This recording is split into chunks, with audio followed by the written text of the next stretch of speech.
오늘 우리에게 주시는 생명의 말씀은 고린도전서 15장 1절에서 8절 말씀입니다. 할렐루야. 옆에 분과 인사하시겠습니다. 잘 되고 있습니다. 기도하면 됩니다.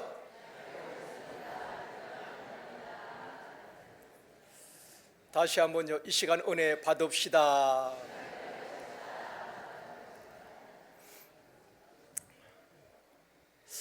종교개혁자 루터는 신자를 신자되게 하는 것은 믿음뿐이다, 그렇게 말했습니다. 그분의 직분이나 얼마나 오랫동안 교회 다녔냐가 아니라 신자를 신자되게 하는 것은 믿음인 것입니다. 성도들이 세상을 이기고 승리할 수 있는 것은 믿음인 줄 믿습니다.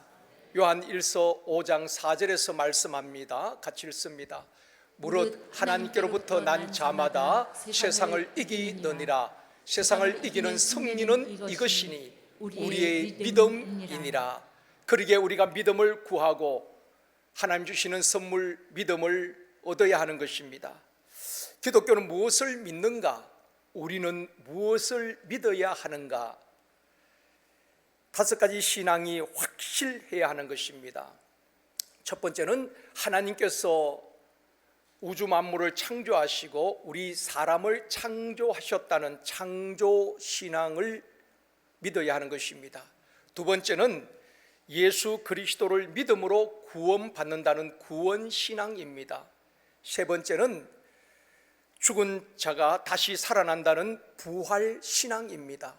네 번째는 예수님께서 말씀하심 같이 다시 오실 예수 그리스도 재림 신앙을 믿어야 하는 것입니다.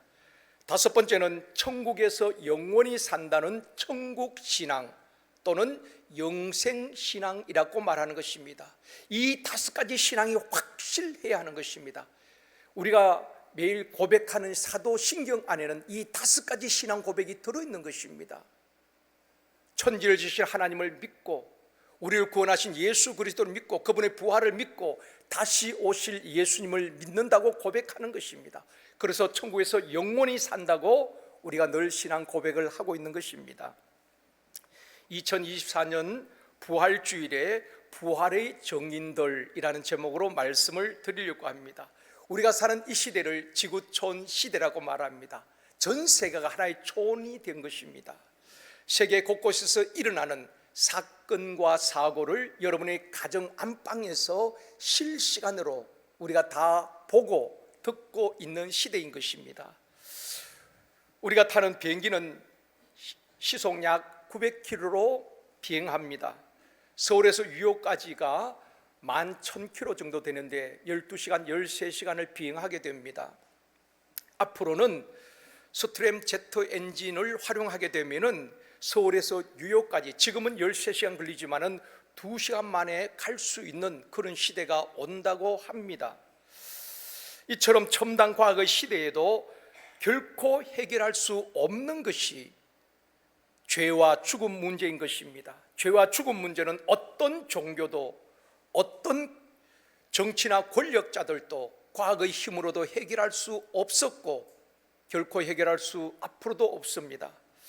그런데 성경에 보면은 죽음을 정복하시고 죽음을 이기시고 다시 살아나신 분이 있는데 바로 예수 그리스도인 것입니다. 베드로와 바울이 전한 복음이 무엇입니까? 예수 그리스도의 죽으심과 부활을 전하고 있는 것입니다. 예수님이 사망 권세 이기시고 부활하신 것이 사실이냐 하는 문제입니다. 첫 번째로 부활의 정인들입니다. 어떤 목사님이 인공지능 체봇에 질문을 했습니다. 죽은 사람의 부활이 가능한가? 그에 대해서 체봇이 이렇게 답을 했습니다. 요약하면은 일부 종교에서는 가능하다고 믿는다. 그러나 과학적으로는 불가능하다.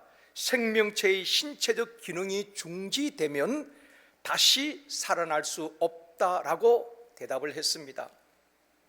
그러나 성경은 죽은 자의 부활을 선포하며 수많은 증거들이 있다고 말씀하고 있습니다. 고린도 교회 안에 부활을 믿지 않는 교인들이 꽤 있었던 것 같습니다. 고린도전서 15장 12절에 말씀합니다. 같이 읽겠습니다. 그리스도께서 죽은 자 가운데서 다시 살아나셨다 전파되었거늘 너희 중에서 어떤 사람들은 어찌하여 죽은 자 가운데서 부활이 없다 하느냐. 지금 바울이 고린도 교회 성도들께 묻고 있는 말이거든요. 바울이 전한 복음이 죽은 자는 다시 우리 주님이 부활하신 같이 우리도 부활한다고 복음을 전했습니다. 그런데 어떤 사람들이 어떻게 죽은 자가 다시 살아날 수 있겠는가, 부활이 없다고 하는 사람들이 있었다는 것입니다. 부활을 의심하는 고린도 교회 성도들을 향하여서 바울은 부활의 확실성과 수많은 부활의 증인들에 대해서 증거하고 있는 것입니다. 교통사고 나면은 목격자를 찾는 현수막이 도로에 걸려 있는 것을 보았을 것입니다. 사고 현장을 목격한 증인이 굉장히 중요합니다. 법정에서도 증인의 진술에 따라서 유죄가 될 수도 있고 무죄가 될 수가 있는 것입니다. 이처럼 증인이 참 중요합니다. 부활하신 예수님을 만난 수많은 제자들과 증인들이 있었다는 것을 오늘 본문에서 말씀하고 있는 것입니다. 우리 주님은 부활하시고 엄밀하게 내가 부활했다 제자들에게서 퍼뜨린 것이 아니라 많은 사람들에게 부활하신 주님이 찾아가셔서 보여주신 것입니다. 부활하신 예수님이 제일 먼저 만난 사람은 안식 후 첫날 새벽 미명에 주님의 무덤을 찾았던 막달라 마리아와 여인들이었습니다. 그들이 제일 먼저 부활하신 주님을 만나게 되는 것입니다. 왜 부활하신 예수님께서 제자들이 아닌 그 여인들을 만나 주셨을까? 어떤 분은 우스갯소리로 이런 이야기를 하더라고요. 그래야 부활의 소문이 빨리 퍼져나기 때문이다. 왜냐하면은 교회 안에서도 좋은 소문이든 안 좋은 소문이든 남자분들은 알고도 그냥 입을 다 다물어 버려요.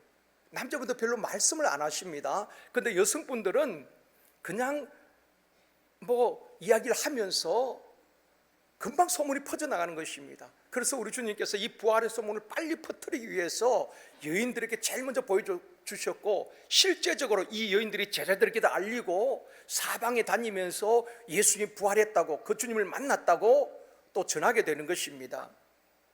5절에도 말씀합니다.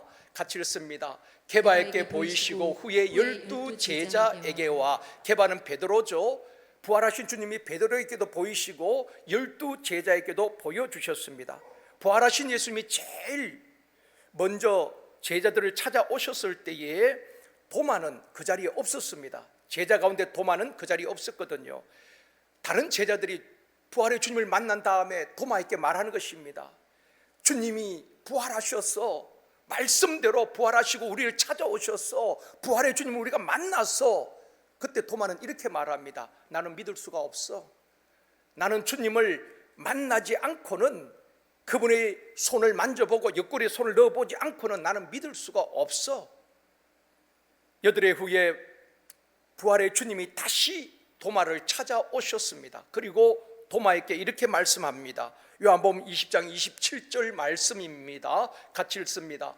도마에게 이르시되 내 손가락을 이리 내밀어 내 손을 보고 내 손을 내밀어 내 옆구리에 넣어보라. 그리하여 믿음 없는 자가 되지 말고 믿는 자가 되라. 의심하는 도마에게, 도마야, 내 손을 보고 내 손을 내 옆구리에 넣어보라. 창자국을 만져보라. 그리고 믿음 없는 자가 되지 말고 믿는 자가 되라. 그렇게 말씀을 하고 있습니다. 사랑하는 성도 여러분, 믿음 없는 자가 아니라 믿는 자가 되어지기를 주님의 이름으로 축원합니다. 그리고 난 다음에 이 도마가 주님의 손을 만져보고 옆구리에 손을 넣어보고 이렇게 고백합니다. 나의 주님이시요 나의 하나님이시나이다. 그렇게 고백을 하게 되는 것입니다.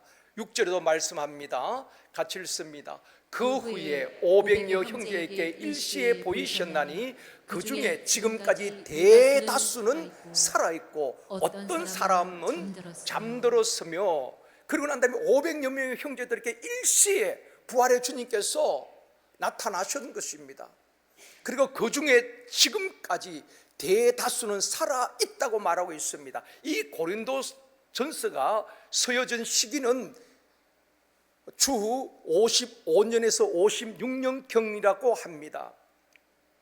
그러니까 그 당시에 예수님의 부활을 목격한 수많은 증인들이 태반이 지금 또 살아있다는 것입니다.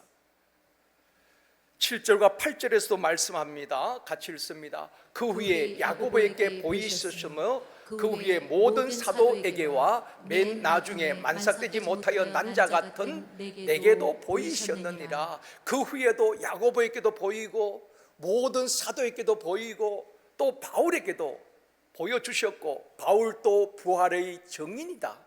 그렇게 고백을 하고 있는 것입니다. 공자가 실존 인물입니까? 가상 인물입니까? 실존 인물이지요. 중국에 가면 공자의 무덤이 있습니다. 이 공자는 BC 551년에서 479년에 중국 노나라 사람입니다. 공자가 중국에 살았다는 것도 사실이고 또 그의 제자들이 공자의 은행을 기록한 논어도 맞습니다.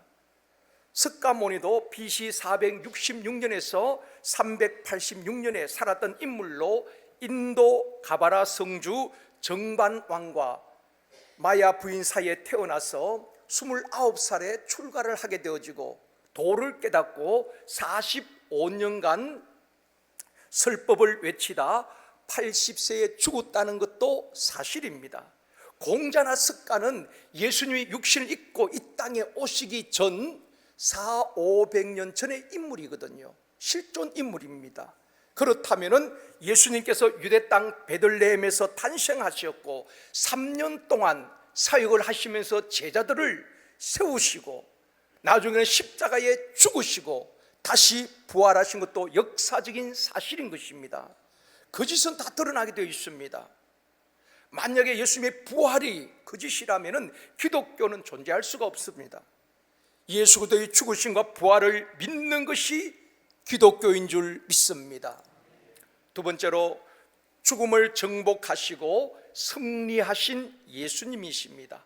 운동 경기에도 보면은 승리한 팀이 있고 패한 팀이 있습니다. 전쟁도 승리한 나라가 있으면은 패한 나라도 있습니다. 경기에서 승리한 선수들을 보면은 운동장을 돌면서 환호하는 그 관중들에게 답을 하기도 하고 승리의 기쁨을 누리게 됩니다. 그런데 패한 선수들을 보면은 고개를 떨구고 힘없이 퇴장하게 되는 것입니다. 1960년 로마 올림픽에서 18살 어린 나이로 금메달을 땄고 그 후 20년 동안 세계 권투 헤비급 챔피언 자리를 지켰던 무하마드 알리라는 선수가 있습니다. 아마 좀 연세가 있으신 분들은 기억날 겁니다. 이 알리는 돈, 명예, 인기, 여자 모든 것을 가졌다고 떠버리고 다녔습니다. 나에게는 부족함이 없다. 내가 제일이라고 떠버리고 다녔던 사람입니다. 그래서 떠버리 알리로 잘 알려져 있습니다. 수많은 상대 선수들을 쓰러뜨리고 승리했지만은 또 상대 선수에게 많은 펀치를 맞게 되는 것입니다. 그 후유증으로 50대에 파킨슨 병을 앓게 됩니다. 그리고 그 노후가 참 힘들었지요. 병으로 고생하다가 2016년에 돌아가셨습니다. 그는 수많은 상대 선수를 쓰러뜨리면서 승리했지만은 또한 그 많은 펀치를 얻어맞음으로 말미암아 그의 몸이 병들고 그의 인생이 무너지게 된 것입니다. 승리는 운동선수들뿐 아니라 수많은 이 치열한 경쟁 사회에서 모든 사람들이 꿈꾸는 것 아니겠습니까? 개인도 경쟁이고 또 기업도 기업 간의 수많은 경쟁에서 승리를 꿈꾸고 있습니다. 그러나 그 승리는 오래가지 못하는 것입니다. 승리를 얻으면 그만큼 잃는 것도 있는 것입니다. 후유증도 있다는 것입니다. 우리는 전직 대통령을 통해서 너무나 잘 보고 있습니다. 우리나라 대통령들 보면은 마지막이 그 임기 이후에 좋은 분들이 거의 없습니다. 선거에 이겼을 때에 승리했을 때에 모든 것을 얻은 것처럼 그렇게 기뻐했지만은 5년이 지나고 임기가 끝나면은 그 위의 모습들이 어떻게 있습니까? 검찰에 불려가고 감옥에 들어가고 또 비참한 노후를 보게 되는 것입니다. 그러나 예수님은 죽음을 이기시고 부활하심으로 영원한 승리자가 된 줄 믿습니다. 지금까지 주님의 승리는 온 세상에 전파되고 있는 것입니다. 2000년 동안 십자가의 복음, 부활의 복음, 승리의 복음은 전 세계에 전파되어지고 전파되는 곳마다 사람들이 살아나게 되어지고 영혼이 살아나게 되어지고 수많은 사람들이 변하는 역사가 일어나게 된 것입니다. 한 개인의 운명이 달라지고 가정의 운명이 달라지고 복음을 받아들인 나라의 운명이 달라지는 것을 보게 되는 것입니다. 지금도 그 복음이, 승리의 복음이 전 세계에 전파되고 있는 것입니다. 또 예수님의 부활은 죽음이 인생의 끝이 아니라는 것을 우리들에게 보여주고 있습니다. 히브리서 9장 27절 말씀입니다. 같이 읽습니다. 한 번 죽는 것은 사람에게 정해진 것이요 그 후에는 심판이 있으리니. 성경은 죽음이 결코 끝이 아니다. 그 후에는, 그 후가 있다는 것입니다. 그 후에는 부활이 있고 심판이 있고 영생이 있고 영벌이 있다고 말씀하고 있는 것입니다. 우리 기독교인들은 그것을 믿는 것입니다. 예수님의 부활은 죽음이 결코 인생의 끝이 아니다. 무덤이 결코 인생의 종착역이 아니라는 것을 보여주는 것입니다. 예수님이 십자가에 죽으셨을 때에 마귀들은 자신들이 승리한 줄 알았습니다. 제자들은 실망하고 떠나갔지요. 마귀들은 예수님이 십자가에 못 박고 죽었을 때에 이제 우리는 승리했다고 그들은 환호했을 것입니다. 그러나 우리 주님은 3일 뒤에 죽음을 이기시고 무덤 문을 여시고 다시 살아나심으로 죄에 대해서 승리하셨습니다. 죽음에 대해서 승리하신 것입니다. 마귀에 대해서 승리하신 줄 믿습니다. 예수님의 승리가 우리의 승리인 줄 믿습니다.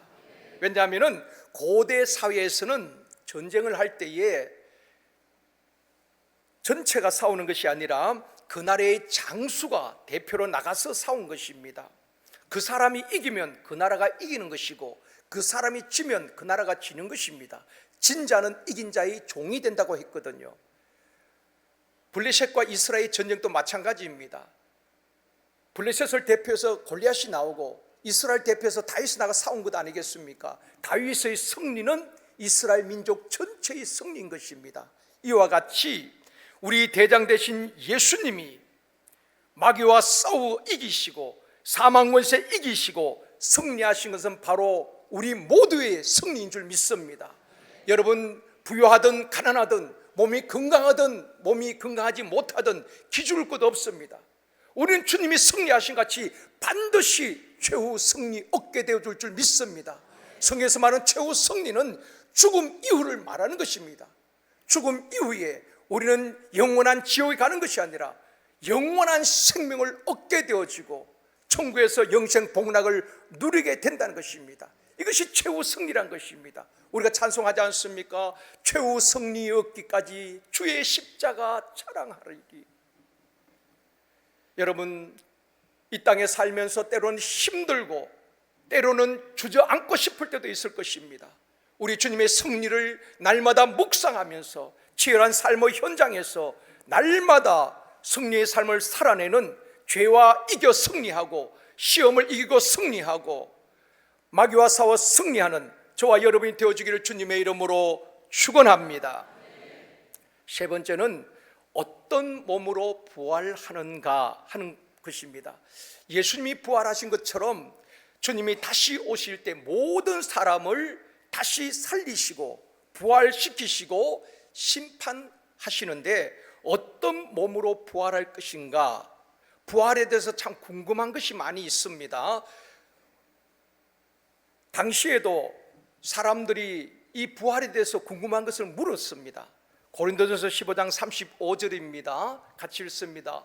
누가 묻기를 죽은 자들이 어떻게 다시 살아나며 어떠한 몸으로 오느냐 하리니. 자, 사람들이 그걸 묻는 것입니다. 한 번 죽었는데 그 사람이 어떻게 살아날 수 있겠는가? 또 바다에서 죽은 사람은 시신도 수습을 하지 못했는데 어떻게 부활할 수 있겠는가? 또 산다면은 어떤 몸으로 다시 사는가?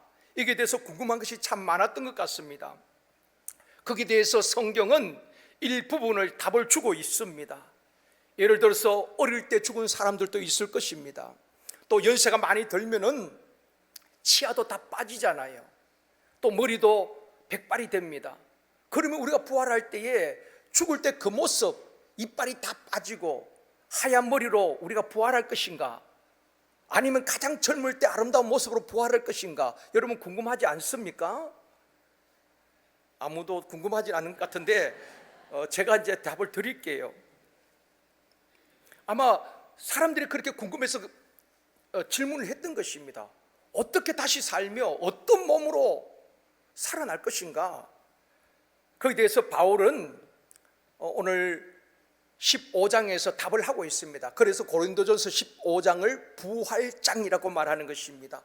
고대 애굽인들은 부활을 믿었습니다. 부활을 믿되 죽은 자들의 신분이나 죽은 자들의 죽을 때의 모습 그대로 부활한다고 믿었던 것입니다.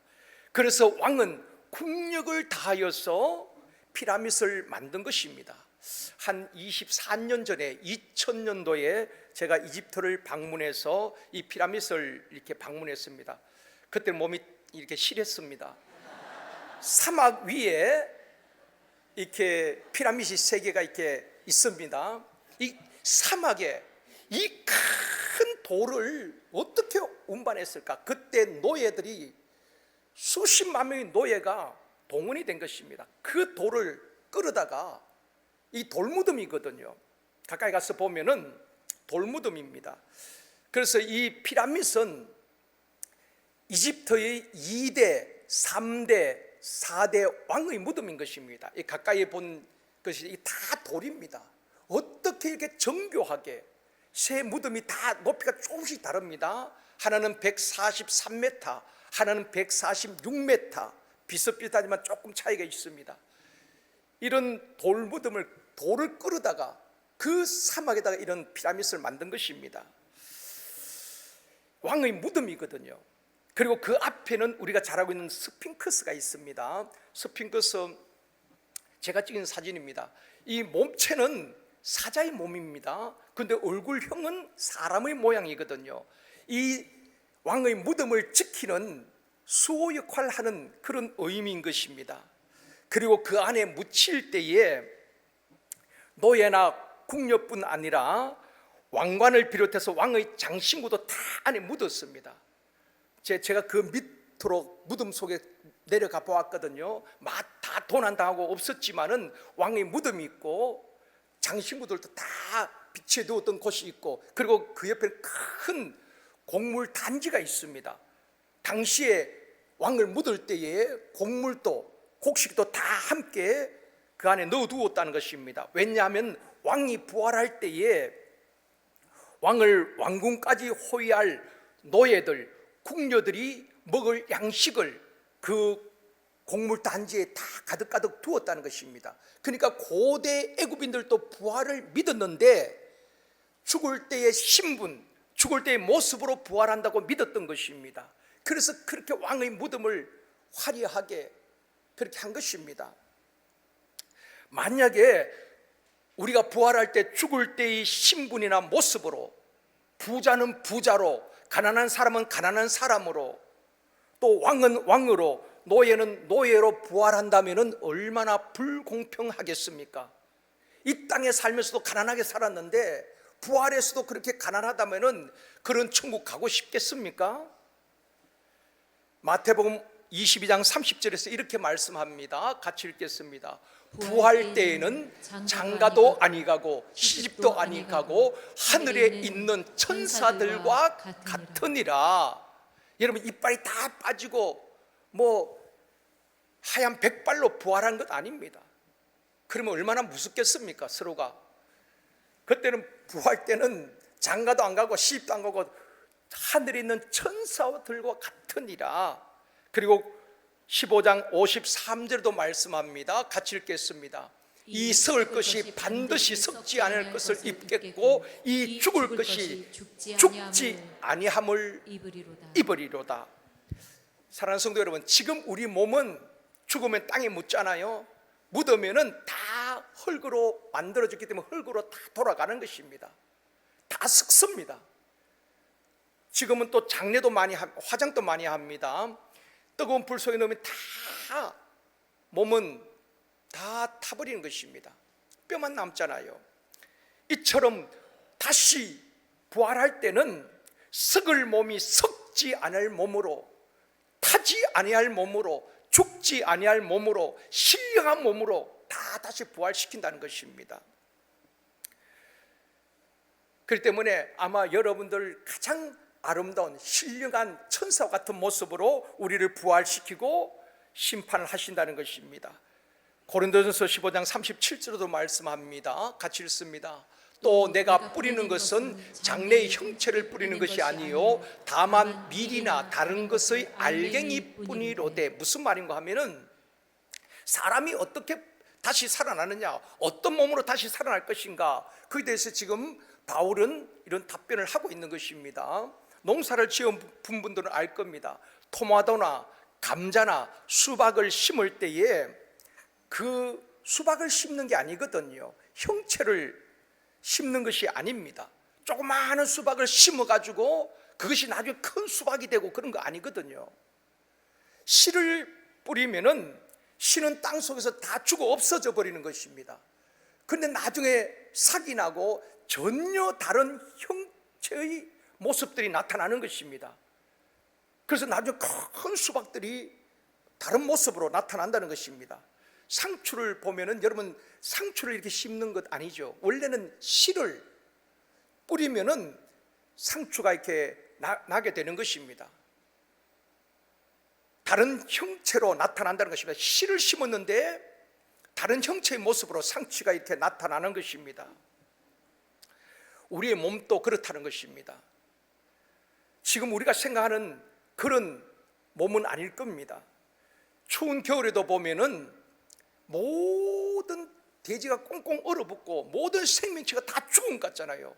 풀도 꽃도 요사이는 하우스에서 재배도 하지만은 그냥 일반 땅에 보면 그 추운 겨울에는 모든 생물이 다 죽은 것 같습니다. 생명체가 없는 것 같아요. 나무도 보면은 그 아름다웠던 단풍, 낙엽 다 지고 앙상한 가지만 남아 있습니다. 다 죽은 것 같아요. 그런데 여러분, 봄이 되면은 희한하지요. 바르파듯 새싹이 돋고 꽃이 피고 나무가 푸르름으로 바뀌게 되는 것입니다. 이 자연의 신비로움을 보게 되는 것입니다. 이 자연 피조물도 그러하거든. 말씀으로 천지를 창조하신 그 하나님께서, 말씀으로 빛이 있으라 하며 빛이 있었던 그 하나님께서 말씀하실 때에 생명의 기운이 땅을 덮을 때에 죽었던 자들이 살아나지 않겠느냐는 것입니다. 우리의 생각으로 그렇게 어떻게 부활할 것인가, 우리가 볼 때는 불가능해 보이지만 말씀으로 천지를 창조하신 그분이 말씀하시면은 넘지 못할 일이 없는 줄 믿습니다. 그래서 서론에 제가 말씀을 드렸습니다. 우리 성도들이 믿어야 할 5가지 신앙. 첫 번째는 뭐라 그랬습니까?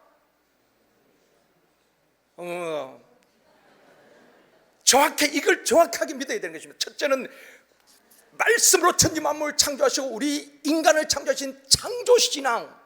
두 번째는 구원신앙. 우리 방송실에서 참 마음이 좋아 띄워주네요.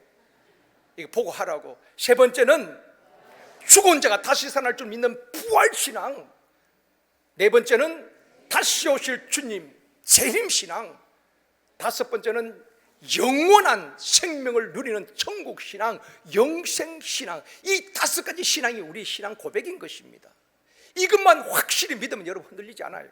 흔들려도 넘어지지 않습니다. 아니, 넘어져도 다시 일어나는 것입니다. 수많은 믿음의 선배들이, 순교자들이 이 부활신앙을 믿었기 때문에 죽음까지도 뛰어넘은 것 아니겠습니까? 부활의 주님이 그 창조주 되시는 그분이 말씀하시면 죽었던 자가 다 살아난다는 것입니다. 요한계시록 보면 바다 속에 죽은 시신도 찾지 못한 그분들 어떻게 해요? 그것은 우리 걱정이고, 요한계시록 보면 주님이 말씀하실 때에 바다가 죽었던 자들 다 내어놓는다고 말하고 있는 것입니다. 그리고 주님께서 다 살리시고, 그리고 선악간에 심판하시는 것입니다. 바울은 부활에 대해서 의심하는 고린도 교회 성도들에게 이처럼 수많은 부활의 증인들이 있다. 게바도 보았고 12제자도 보았고 500여 명 무리도 보았고 야고보도 보았고 모든 사도도 보았고 나도 보았다. 그렇게 이야기하면서 부활의 확실성에 대해서 말씀하면서 결론으로 그들에게 이렇게 당부하고 있습니다. 이번 주 암송 말씀입니다. 58절 다 같이 암송하시기 읽겠습니다. 그러므로 내 사랑하는 형제들아 견실하며 흔들리지 말며 항상 주일에 더욱 힘쓰는 자들이 되라. 이는 너희 수고가 주 안에서 헛되지 않은 줄 알미니라. 당시의 부활을 믿지 않는 사람들은 그 믿는 성도를 향해서 이렇게 말했을지 모르겠습니다. 너희들 그렇게 수고하는 거 다 헛거야. 부활이 어디 있어? 한번 죽으면 끝이지. 너희들이 수고하는 것, 너희들이 헌신한 것 다 헛것이야. 그런데 바울은 말합니다. 사랑하는 형제들아, 그렇게 말하는 사람들 때문에 흔들리지 마라. 부활이 없다고 말한다고 부활이 없는 것은 아니다. 나는 부활의 주님을 만났던 사람이다. 형제들아, 견실하며 흔들리지 말며 지금처럼 주의 일에 힘쓰는 자들이 되라. 오늘도 마찬가지지요. 믿지 않는 사람들은 우리 믿는 사람들을 수고를 헛되이 생각할 수가 있습니다. 당신 그렇게 수고한다고 다 헛거야. 그렇게 땀 흘려 수고하고 노력하고 얻은 소득의 11조를 드리고 감사하고 부활절 헌금 드리는 거 다 헛거야. 그렇게 말할 수 있지요. 그런데 바울은 자신 있게 그렇게 이야기하고 있는 것입니다. 너희 수고가 주 안에서 헛되지 않은 줄 알미라. 저와 여러분의 수고가 결코 헛되지 않은 줄 믿습니다. 바울은 그 믿음 자신이 그렇게 또 실천한 것입니다. 예수 때문에 복음 때문에 수없이 매를 맞고 감옥에 가고 죽을 고비를 넘기고 때로는 가난하고 춥고 헐벗었지만은 바울의 이 땅의 것이 목표가 아니었습니다. 이 땅에 가치를 두고 산 것은 아니었습니다. 내가 지금 받는 고난은 장차 받을 영광과 비교할 수 없도다. 나는 의의 면류관을 바라보노라. 한결같이 이 땅뿐 아니라 그 후를 바라보고 죽음 이후를 바라보고 받을 상을 바라보고 바울은 기쁨으로 복음의 증인된 삶을 살았던 것 아니겠습니까? 사랑하는 성도 여러분, 사람들이 말해 결코 흔들리지 않기를 원합니다. 세상은 기독교를 핍박하고 비난하기도 합니다. 당신의 수고는 헛것이라고 말할 수도 있습니다. 그러나 우리 주님은 말씀하고 있습니다. 너희들의 수고가 결코 주 안에서 헛되지 않을 것이다. 오늘 주일 이렇게 좋은 날 벚꽃놀이 가지 않고 와서 예배드리는 너희들의 예배를 내가 받았노라. 너희들의 그 드려진 시간과 모든 것들이 결코 헛되지 않을 것이라고 우리 주님은 말씀하고 있습니다. 말씀을 맺겠습니다. 사랑하는 성도 여러분, 예수님은 성경대로 죽으시고 성경대로 살아나셨습니다. 혹 여러분 가운데 부활이 믿어지지 않는다면 이것부터 여러분 해결하셔야 되는 것입니다. 주님, 나는 믿어지지가 않네요. 내게 믿음을 주시옵소서. 믿음은 하나님 주신 선물이거든요. 누구든지 성령으로 아니하고는 예수를 주라고 고백할 수 없다고 말했거든요. 그렇기 때문에 여러분, 주님, 내가 믿어지지 않습니다. 내게 성령을 부어 주시옵시고 믿음을 선물로 주시옵소서. 여러분, 자녀들이 태어날 때 엄마 아빠의 얼굴을 보았나요? 보지 못했지만 자녀들은 0.001%도 나의 아버지, 나의 어머님을 의심하지 않습니다. 유전자 검사를 하고 나의 아버지가 맞군요, 그런 자식이 있습니까? 그 누구도 의심하지 않습니다. 믿음이 있기 때문에 그런 것입니다. 그렇다면 주님이 우리에게 믿음 주실 때에 우리는 0.001%도 의심하지 않고 나의 주시요 나의 하나님이시라고 고백할 수 있다는 것입니다. 그런데 성령 받지 않으고는 누구도 예수님을 주라고 시인할 수 없다고 말하고 있는 것입니다. 혹 의심이 계속 아직도 밑바닥에 깔려 있다면 주님, 내게도 그 믿음 주시옵소서. 예수 그리스도가 나의 주가 되시고 나의 인생의 주인이 되시고 십자가에 죽으시고 부활하신 그 주님이 믿어지게 하여 주옵소서. 내게 믿음을 선물로 주시옵소서. 기도하셔야 되는 것입니다. 그렇지 않다면은 의심 가운데 우리가 신앙생활을 한다면은 모래 위에 집을 짓는 것과 마찬가지입니다. 언제 무너질지 모른다는 것입니다. 그 확신이 위에 우리의 믿음이 세워져 가야 하는 것입니다. 사랑하는 성도 여러분, 예수님은 성경대로 죽으시고 성경대로 살아나셨고 예수님의 승리가 우리의 승리인 줄 믿습니다. 예수님이 사망 권세에 계시고 승리함 같이 치열한 삶의 현장에서 하루에도 몇 번씩 주저앉고 싶을 때가 있을 것입니다.